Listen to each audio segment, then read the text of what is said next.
Hello everyone, welcome to tonight's school board meeting at North Boone School District. We have a special guest here named Richard Williams who has some improvements to the board policy that he would like to propose this evening. Richard, whenever you're ready. Good evening. I'm here to talk to you tonight about a board proposal that I'm bringing to you regarding protecting the rights of all the students in our district. That includes those who identify as transgender students. You can follow along in the PowerPoint as we go along with the presentation. In reviewing our current board policy, there are no current board policies specifically regarding transgender student rights or mandating transgender student restrooms or changing facility procedure. So that's specifically what we're going to be talking about, is to make sure that we provide the safest environment, the most welcoming environment to all our students in the district. Before we get started, I'd like to define what exactly is transgender student. According to the American Academy of Pediatrics, transgender is a gender non-conforming people with persons with behaviors, appearances, or identities that are incongruent to those culturally assigned to them with their birth sex. Gender non-conforming individuals may refer to themselves as transgender, genderqueer, gender fluid, gender creative, gender independent, or non-cisgender. So, in the protection of our students, transgender students need to be afforded the same protection from harassment, discrimination, and bullying as any other student. According to FBI statistics, 20% of all hate crimes that take place in schools are a result in victimizing transgender students. The way we will be handling complaints, district administrators and staff should act on all reports of harassment, discrimination, and bullying made by a transgender student to the same extent as a report made by a non-transgender student. All students must comply with existing dress code policies. Students must have the right to dress in accordance with their gender identity. Enforcement of dress code must not be enforced more strictly than against any other non-transgender student.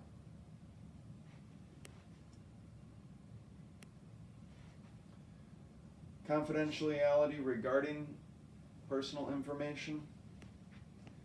Every public student has a recognized right to privacy at a school, dictated by FERPA and certain situations by the U.S. Constitution. FERPA protects educational records and personal identifiable information contained in them, and no release except under certain circumstances should be allowed to anyone other than the student or the parents. A student's transgender status in an educational record is personally identifiable information which would be protected from disclosure to others without the student or parent's consent. If a student's transgender status is included in his or her educational records, parents of minor students also have a right to see that information. However, parents of students that are 18 years old or older do not have that access. Students and parents are not required to notify the school regarding the student's transgender status. One particular facet of this board policy is regarding participation in extracurricular activities. The IHSA, Illinois High School Association, has developed a policy which we must remain in compliance with, and this proposal will keep us in compliance with the IHSA. Specifically, gender identity used for school registration records, medical documentation, hormonal treatment, counseling, medical personnel, and gender identity related advantages for approved participation. Once a school administrator has collected the relevant information, the member school shall contact the IHSA office in writing and request for the ruling that a student's gender identity and the selected athletics or activity that the student would like the opportunity to participate in, and if they are selected through the team tryout process, that student should be able to be allowed to participate in that sport. Once a student is approved, participation must be granted through the duration of the student's high school career and not just year-by-year basis. No further records will be in need of submitted.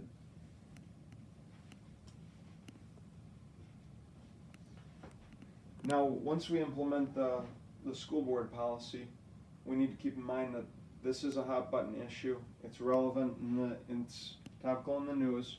We need to make sure that our students and our school staffs, including certified and non-certified personnel, have the necessary training to ensure the rights of all students. This training will seek to accomplish that staff and students are aware of all restroom and locker room use, and that appropriate steps are taken to prevent bullying, harassment, and request for any accommodations.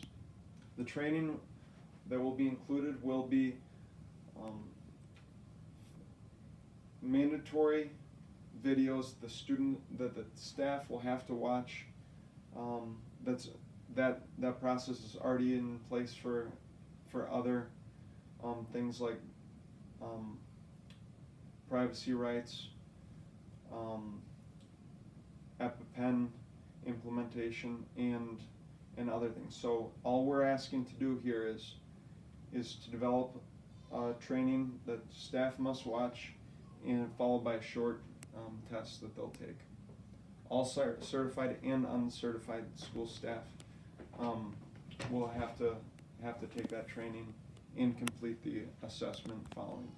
The student awareness and training will include an amendment to the student handbook, also posters in visible and appropriate places throughout the school.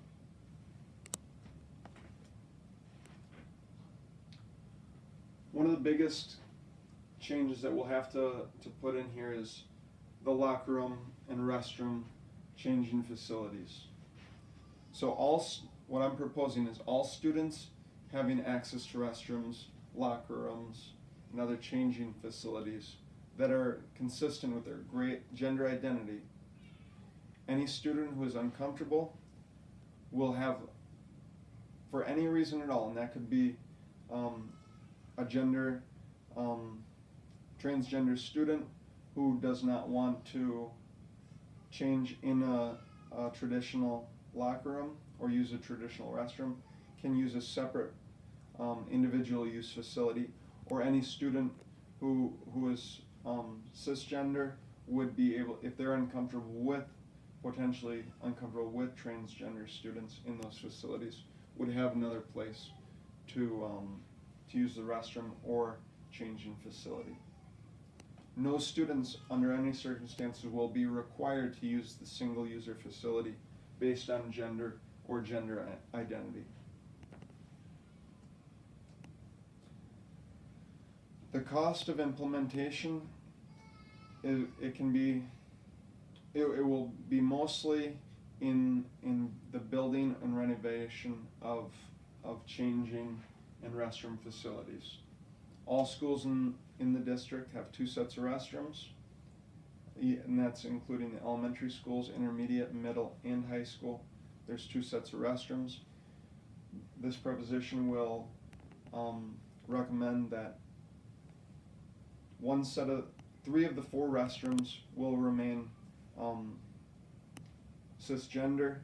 1 of the male restrooms will be converted into individual use rooms. So an elementary room will be converted into 2 separate individual use restrooms. At the high school, which are much larger facilities, there'll be 4 individual use restrooms. So in each building, there'll be two female restrooms, 1 male restroom, and one of the male restrooms will be converted into a individual use restroom with multiple units within it. The cost will be about, what I've found is $200 to $300 per square foot. The average size of a restroom in our district is about 200 square foot. That's $50,000 per restroom, per facility, totaling $250,000 for the entire project. I'm gonna take any questions at this time. Alright, so Richard, while you were talking, you used the term cisgender a lot, and I know you explained what transgender was, but just some of our people that are at this meeting might not have heard the cisgender term. Could you just explain what that is, please? Cisgender refers to individuals who identify as the gender that they were born, as the sex they were born as. Okay, so just the traditional bathrooms that we're used to. That's correct. Alright, perfect. Mm-hmm.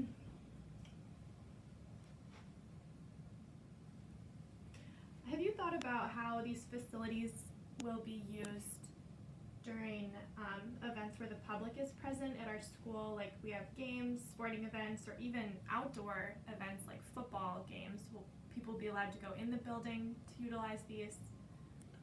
The way this preposition is set up will not be changed for any events, for any sporting, theater, open house. The way the restrooms will be set up will be